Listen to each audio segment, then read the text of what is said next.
S nama je Ivan Jukić. Ivane, Zrinski je sjajno ušao u nastavak sezone, 8 utakmica, 8 pobjeda, pohode na dvostruku krunu. Pa je, evo, odradili smo dosta dobre pripreme u Međugorju i nakon toga smo krenuli u drugi dio polusezone, to jest drugi dio sezone i krenuli smo s pobjedom i tako smo nastavili niz iz prošle polusezone i svi smo sretni zbog toga i zbog pobjeda i zbog atmosfere u klubu.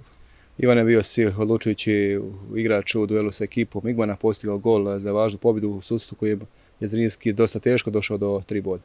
Pa je, to su, ajmo reći, unaprijed upisana 3 boda, ali bila je teška utakmica, mučili smo se cijelu utakmicu, eto, na kraju sam ja odlučio, ali mogao je to biti bilo tko.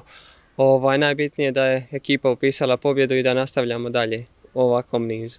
Ovo je bio za tebe drugi pogodak nakon asistencije Nemanje Bilbije, imao si 6 asistencija ove sezone, a nekako dobro ide ta suradnja između tebe i Nemanje Bilbije. Pa ide, naravno, ide svakome suradnja sa njim jer kako god mu dodaš on će to nešto dobro napraviti. Iz toga ne bi tu izdvajao nikoga, stvarno ko ekipa funkcioniramo dobro i nadam se da ćemo tako nastaviti do kraja sezone u pohodu na te 2 titule.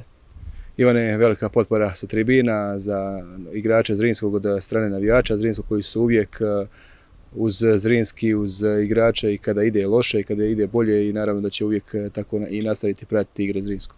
Pa je, zaista hvala navijačima svim i u Čitluku i stvarno našim ultrasima, daju nam ogromnu podršku i oni su nam najveći vjetar u leđa.